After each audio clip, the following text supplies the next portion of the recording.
Bem-vindos aqui novamente à nossa leitura conjunta do livro Gideão e os 300. Parabéns a você que escolhe todos os dias estar aqui para investir neste estudo e na sua vida espiritual.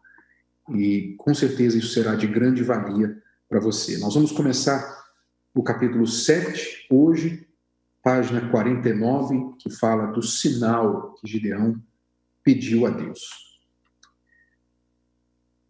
Se agora tenho achado graça aos teus olhos, dá-me um sinal de que és tu que falas comigo. Pedir um sinal a Deus é um sinal de dúvida.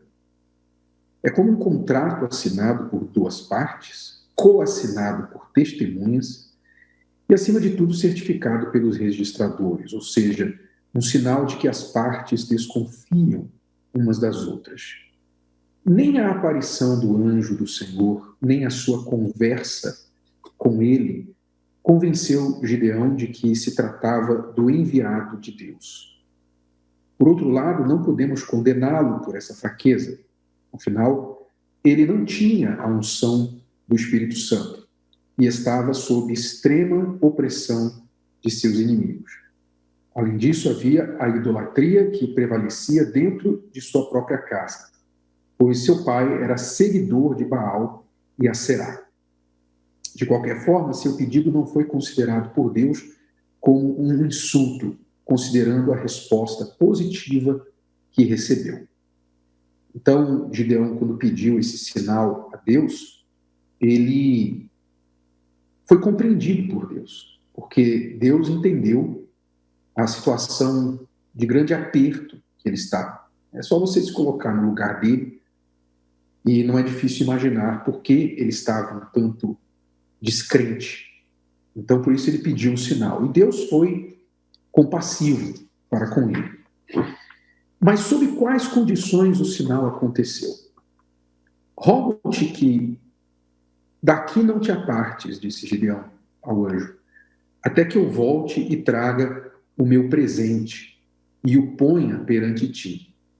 E o anjo disse, eu esperarei até que voltes. Então veja que paciência, né, que o próprio Deus teve de esperar Gideão ir lá preparar o cabrito, preparar a oferta dele, trazer para fazer uma prova, para pedir um sinal de Deus. Deus teve paciência, Deus tem paciência.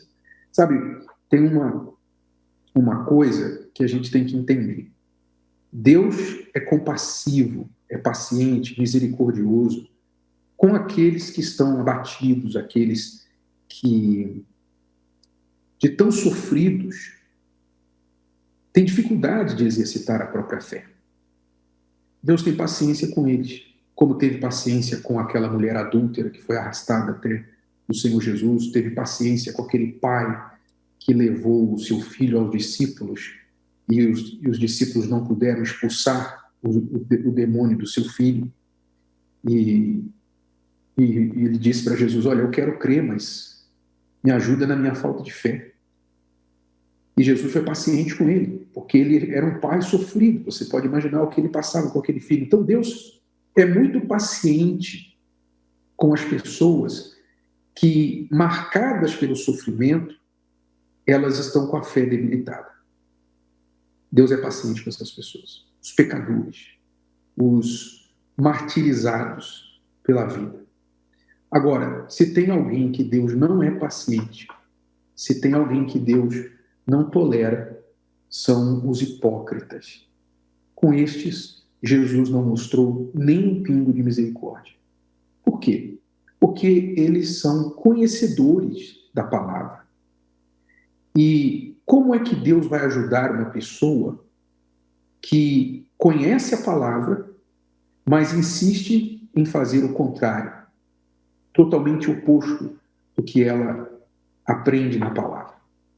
Então ela está mostrando que ela não acredita, que ela não crê, é teimosa. Por isso Deus não tem paciência com estes que são hipócritas. Os hipócritas foram chamados pelo Senhor Jesus de raça de víboras.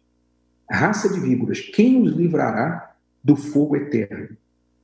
Ou seja, não houve misericórdia para eles. porque eram conhecedores da palavra, mas insistiam em fazer o que era errado.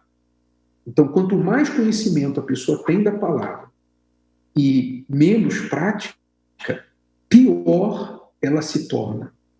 Pior. Ela se torna como uma víbora.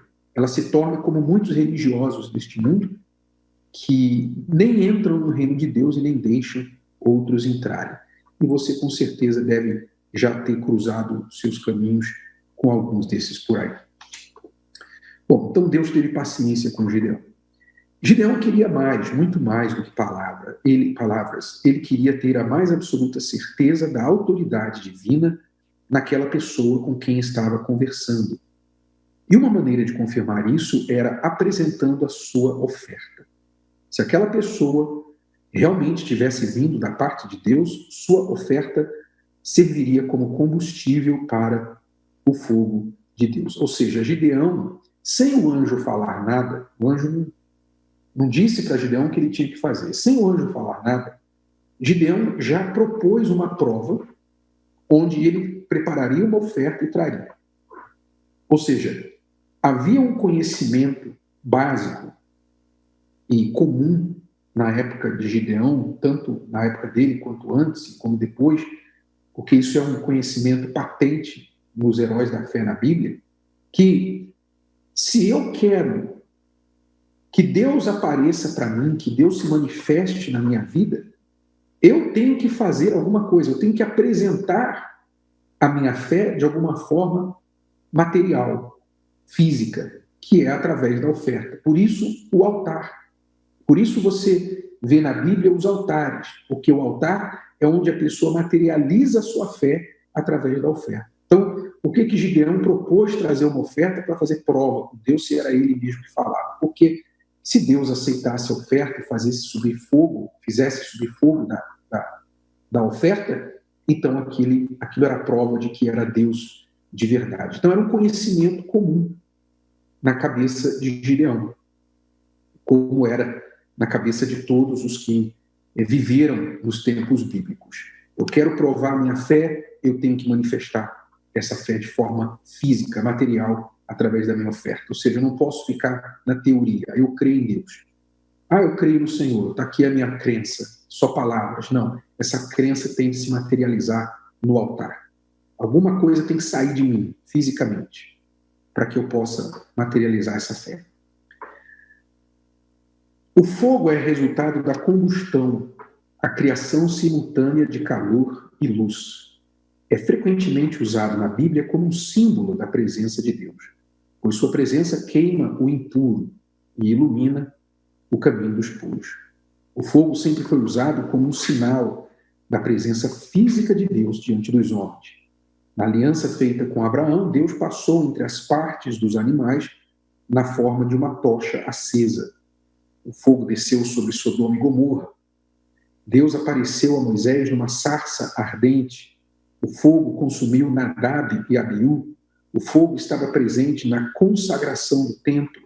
O fogo desceu do céu para consumir a oferta do profeta Elias, etc, etc. Ou seja, são várias circunstâncias na Bíblia em que Deus se manifestou através do fogo. Era fato que o Deus de Abraão se manifestava através do fogo. Por isso Elias desafiou os profetas de Baal, propondo que o Deus que enviasse fogo do céu para queimar o sacrifício provaria ser o verdadeiro Deus. O fogo era essencial em todas as ofertas de sacrifício, por causa da sua importância simbólica. Nos tempos cristãos, o fogo manteve seu poder simbólico. No testemunho de João Batista, o Senhor Jesus batizaria com o Espírito Santo e com o fogo. Quer dizer, quando a pessoa recebe o Espírito Santo, ela está se tornando a oferta, o sacrifício, o próprio sacrifício vivo, e o Espírito Santo é o fogo que desce sobre ela, confirmando que Deus aceitou aquela oferta, a oferta da vida dela. Por isso que você ouve a gente sempre falar, você quer receber o Espírito Santo, você tem que entregar a sua vida. Por quê? Sem entrega, ou seja, sem oferta no altar, não há fogo. O Espírito Santo não desce.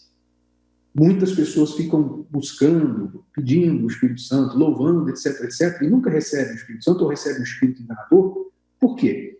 Porque não entregam a vida. E Deus sabe, assim como o fogo sabe, por exemplo, a diferença. Se você colocar, atear fogo numa tora de madeira seca e numa tora de madeira molhada, o fogo vai saber a diferença imediatamente e vai queimar uma e não vai queimar a outra. Assim também o Espírito Santo sabe que tipo de oferta de vida está sendo colocada no altar.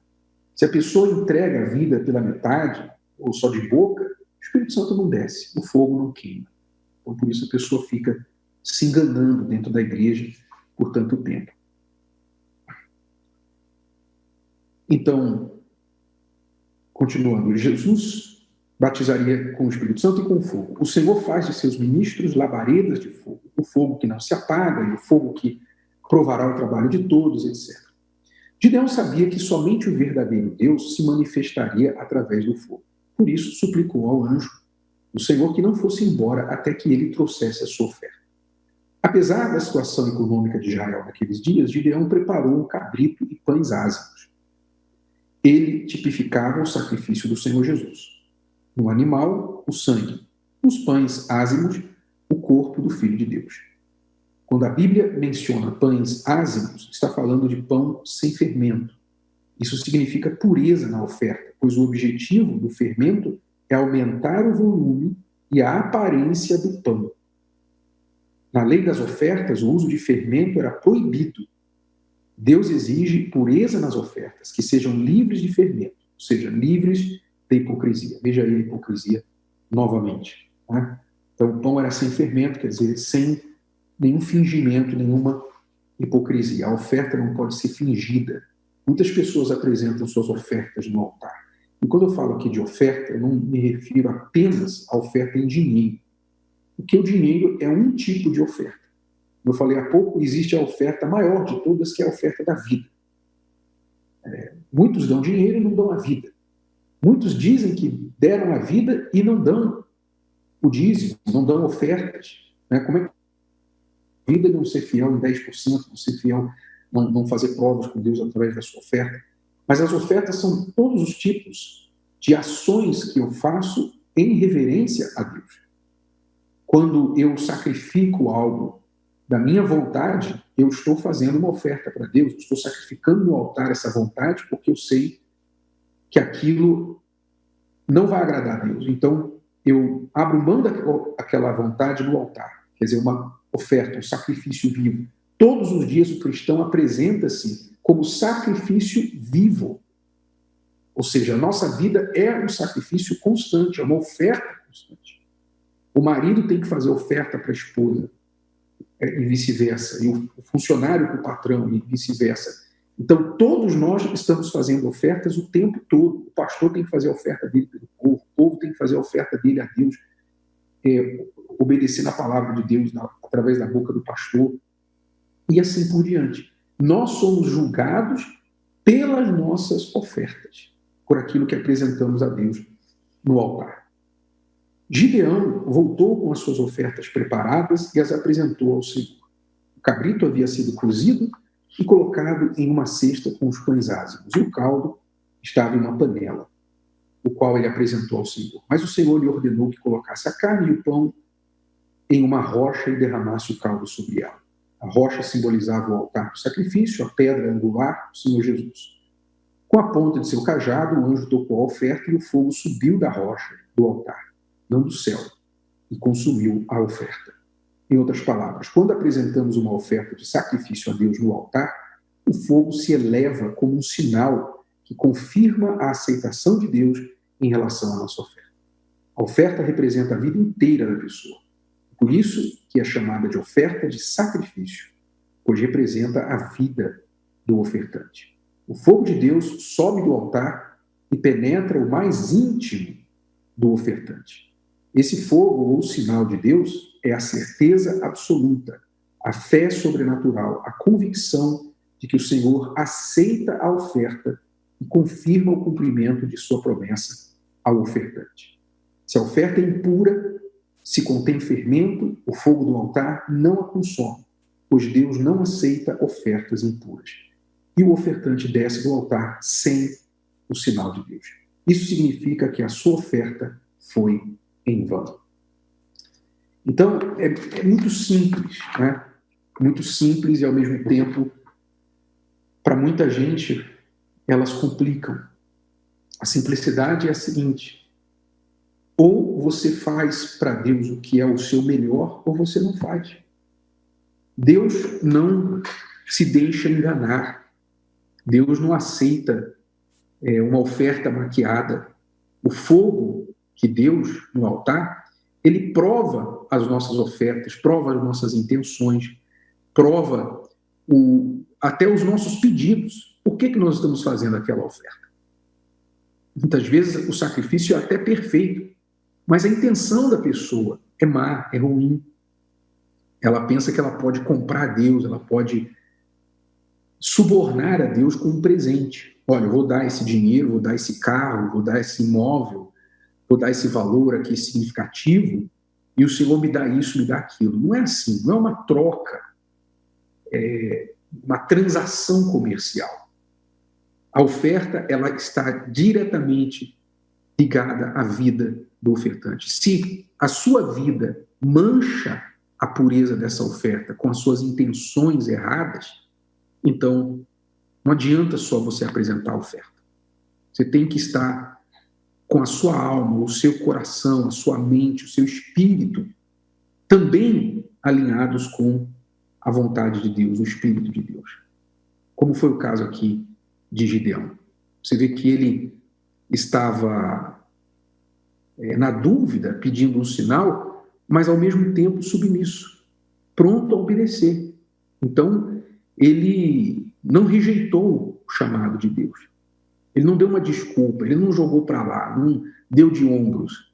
Ele foi fundo até ele ter certeza. Ele não tinha certeza, mas ele foi fundo até receber aquela certeza. E é isso que Deus espera de nós, através das nossas ofertas. E quando há essa entrega verdadeira, essa oferta pura, então o fogo desce. Quando o fogo desce, aí você se enche de força, de convicção, aí a fé sobrenatural toma conta de você. Não adianta ninguém falar o contrário para você, não adianta ninguém tentar te desanimar, porque o próprio Deus já te deu a convicção. É a resposta à sua oferta. Bom, capítulo 8. A oferta perfeita gera o fogo.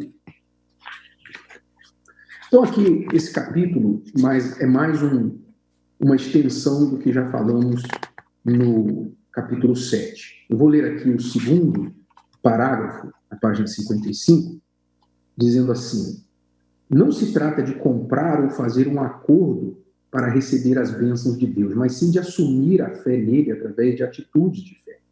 A oferta é a única expressão real da fé em Deus. Não o dinheiro em si, mas o que ele representa na rocha, no altar. A oferta representa a vida do ofertante. O altar representa o Senhor Jesus. Quando colocamos nossa oferta no altar, estamos, de fato, colocando toda a nossa vida nas mãos de Deus. Okay? Então, esse capítulo ele elabora mais sobre o mesmo ponto. Tá certo? Então, nós vamos já ao capítulo 9. Depois você lê o capítulo 8, para a gente avançar, não ficar chovendo aqui uma olhada. Página 61. Gideão testou a Deus, pedindo a ele um sinal.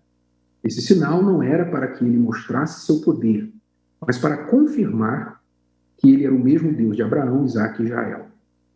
Para confirmar, tinha de haver fogo. Do outro lado, o fogo de Deus só apareceria mediante a apresentação da oferta de sacrifício.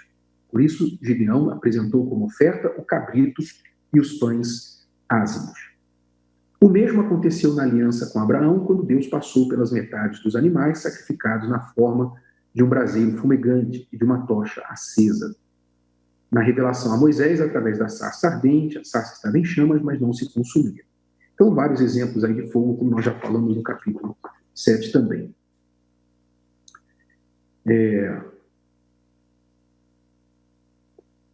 Vamos ao página 62. terceiro parágrafo. Mas o fogo precisa de combustível. O combustível para a manifestação do fogo de Deus é a oferta de sacrifício sem fermento. Quando Caim e Abel apresentaram os seus sacrifícios, Deus rejeitou o de Caim. Por quê? Porque não tinha sangue, não tinha vida. Isto é, o sacrifício dele não representava a sua vida. Por outro lado, o sacrifício de Abel foi aceito porque representava a vida dele. Ambos ofereceram sacrifícios, mas um foi aceito e o outro não. Caim ficou extremamente zangado com Abel, não porque o irmão havia feito algo de errado, mas porque Caim tinha maus olhos. Seus maus olhos mostravam o que havia dentro de sua alma. Os nascidos da carne nunca admitem os seus erros e fraquezas. Ao invés disso, sempre culpam os outros por seus fracassos. Essa questão de Caim e Abel, a diferença da oferta de Caim e de Abel, explica basicamente a diferença entre as pessoas hoje em dia. Você pode praticamente pegar qualquer situação onde há um grupo de pessoas e você pode dividi-las entre Abel e Caim. Aquelas que fazem o melhor, aquelas que dão o seu melhor, que olham para si e procuram fazer o melhor de si porque sabem que o que fazem representa a elas mesmas, né? O seu trabalho te representa lá no teu emprego, no teu local de trabalho, o teu trabalho te representa, né? O que você faz te representa, tudo que você oferece é um representante seu. Então, você tem pessoas do tipo Abel que fazem o melhor de si, você tem pessoas do tipo de Caim que fazem de qualquer maneira, fazem de qualquer jeito, não têm o mesmo resultado que os que oferecem a oferta de Abel têm, mas depois os filhos de Caim ficam com raiva dos filhos de Abel. Aí que você tem as lutas, né, as divisões de classes, as divisões entre pessoas e pessoas, um criticando o outro, um atacando o outro, sendo inimigo do outro, porque você vai ver que tem um que faz o que é melhor, né, e Deus aceita, Deus abençoa o seu trabalho, e o outro não faz, não é abençoado, mas fica com raiva do outro que fez melhor, ao invés de olhar para si e melhorar da próxima vez. Essa é a situação, infelizmente, a situação que explica o sucesso e o fracasso na maioria das situações. Basta você olhar ao seu redor e você vai perceber isso aí. A culpa de Deus ter rejeitado o sacrifício de Caim era exclusivamente dele. Se a sua oferta fosse adequada, Deus naturalmente aceitaria. O mesmo acontece com aqueles que têm sido como feridas abertas na igreja de nosso Senhor. São os nascidos da carne, doentes na alma, espiritualmente mornos, que além de não entrarem no reino de Deus, ficam à porta impedindo que outros entrem. O sacrifício deles tem o mesmo valor do sacrifício de Caim.